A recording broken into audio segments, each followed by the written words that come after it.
Hi అండి, నేను doctor Jyothi, consultant radiation oncologist from Renova Cancer Centre, Banjara hills.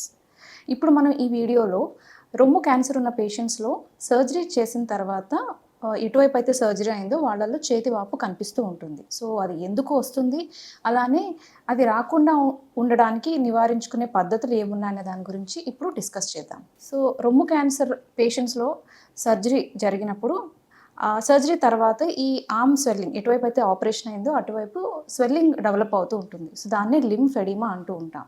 So అసలు ఈ lymphoedema or arm swelling ఎందుకు వస్తుంది అని అంటే, ఎవరిలో అయితే సర్జరీ చేస్తామో రొమ్ము గడ్డతో పాటు రొమ్ము గడ్డ లేదా పూర్తి రొమ్ము తొలగించిన ఆ టైంలోనే ఈ లింఫ్ నోడ్స్ చంక భాగంలో ఉండే వాటిని యాక్సిలరీ లింఫ్ నోడ్స్ అంటూ ఉంటాము. సో అవి తొలగించడం వల్ల ఈ వాపు అనేది ఎందుకు వస్తుంది అని అంటే, ఎలా అయితే మన బాడీలో బ్లడ్ వెసల్స్ ఉంటాయి, ఆర్టరీస్ అండ్ వెయిన్స్, అవి మనకు ఆక్సిజన్ న్యూట్రియంట్స్ని సప్లై చేస్తూ ఉంటాయి కణాలకి, అలానే లింఫాటిక్ సిస్టమ్ అనేది ఒకటి ఉంటూ ఉంటుంది.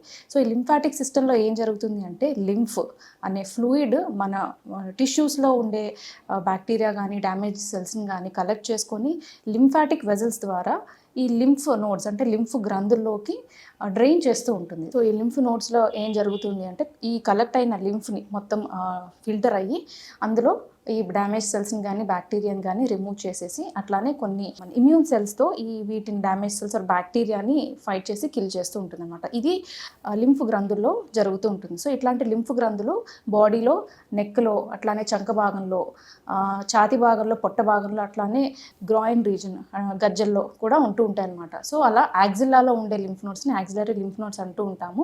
రొమ్ములో ఎప్పుడైతే క్యాన్సర్ ఫామ్ అయిందో అవి తరచుగా యాక్సిలరీ లింఫ్ నోడ్స్కి స్ప్రెడ్ అయ్యే అవకాశాలు బాగా ఎక్కువ ఉంటాయి. కాబట్టి ఎప్పుడైతే రొమ్ము క్యాన్సర్ డయాగ్నోస్ అయిందో, అట్లానే యాక్సిలరీ లింఫ్ నోడ్స్లోకి స్ప్రెడ్ అయిందని మనకి క్లినికల్ ఎగ్జామినేషన్లో కానీ స్కాన్స్ ద్వారా కానీ మనకి నిర్ధారణ అయిందో, అప్పుడు రొమ్ము గడ్డతో పాటు ఈ యాక్సిలరీ లింఫ్ నోడ్స్ని కూడా తొలగించాల్సిన సిచ్యువేషన్స్ ఉంటుంటాయి. సో అలాంటప్పుడు ఈ తొలగించినప్పుడు ఈ లింఫ్ ఏదైతే మన చేతి నుంచి పై చంక ద్వారా పై భాగానికి ట్రావెల్ అవ్వాలో, సర్జరీ చేసినప్పుడు అదంతా బ్లాక్ అయిపోతూ ఉంటుంది. సో అట్లా బ్లాక్ అవ్వడం వల్ల ఈ లింఫ్ అనేది చేతిలోనే కలెక్ట్ అయిపోయి వాప్ అనేది డెవలప్ అవుతూ ఉంటుంది. సో దీన్నే మనం లింఫ్ ఎడిమా అంటూ ఉంటాం. సో ఇది తగ్గించుకోవాలి అని అంటే మనం ఏం చేయాలంటే, అంటే రాకుండా ఉండాలి అని అంటే మనం ఏం చేయాలి? లింఫ్ ఎడిమా డెవలప్ అయినప్పుడు పేషెంట్కి ఎలా అనిపిస్తూ ఉంటుంది అని అంటే, చెయ్యి అంతా బాగా బరువుగా అనిపించడం, చెయ్యి వాపు రావటము, వేసుకునే బ్యాంగిల్స్ టైట్ అవ్వటము, ఫింగర్ రింగ్స్ టైట్ అవ్వటము, వేసుకునే దుస్తులు, చేతికి వేసుకునే దుస్తులు టైట్ అవ్వడం, ఇవన్నీ జరుగుతూ ఉంటాయి. సో అసలు ఈ లింఫ్ ఎడిమా రాకుండా ఉండాలి అని అంటే మనం ఎటువంటి ప్రికాషన్స్ పాటించాలి? సో ఎప్పుడైతే మీకు డాక్టర్ మీకు రొమ్ము సర్జరీ జరుగుతున్నప్పుడు దాంట్లో చంక భాగంలో లింఫ్ గ్రంథులు కూడా తొలగించాలి అని చెప్పినప్పుడు కొన్ని ప్రికాషన్స్ చెప్తూ ఉంటారు. అది మీరు ఖచ్చితంగా లైఫ్ లాంగ్ ఫాలో అవుతూ ఉండాలి. ఏంటి ఆ ప్రికాషన్స్ అని అంటే, మీరు వేసుకునే చేతికి దుస్తులు చాలా లూజ్గా ఉండాలి. అట్లానే బ్యాంగిల్స్ కానీ ఫింగర్ రింగ్స్ కానీ వేసుకోవడం అవాయిడ్ చేయాలి. ఎటువైపు అయితే మీకు ఆపరేషన్ జరుగుతుందో అటువైపు బీపీ చెక్ చేసుకోవడం కానీ, బ్లడ్ శాంపుల్స్ తీయటం కానీ, సలైన్స్ పెట్టుకోవడం కానీ అవాయిడ్ చేస్తూ ఉండాలి. అలానే మీకు వాపు ఫామ్ అవుతుంది అని అనిపించినప్పుడు మీరు వెంటనే డాక్టర్కి చెప్తూ ఉండాలి. సో దట్ స్వెల్లింగ్ కనుక డెవలప్ అవుతూ ఉంటే కొన్ని కంప్రెషన్ డివైజెస్ లాంటివి మీకు అడ్వైస్ చేస్తూ ఉంటారు. సో దానివల్ల కూడా ఈ వాపు అనేది మనం కొంతవరకు కంట్రోల్ చేయొచ్చు అనమాట. సో ఇవి కాకుండా కొన్ని ఎక్సర్సైజెస్ ఉంటాయి, అవి మీరు లైఫ్ లాంగ్ చేస్తూ ఉండాలి. ఈ షోల్డర్ ఎక్సర్సైజెస్ ఇవి వాపు రాకుండా ఉంచుతుంది. అట్లానే ఏదైనా వాపు కొంచెం ఫామ్ అవుతూ ఉంది అని అనిపించినప్పుడు ఈ ఎక్సర్సైజెస్ కొంతవరకు దాన్ని తగ్గించడానికి హెల్ప్ చేస్తూ ఉంటాయి.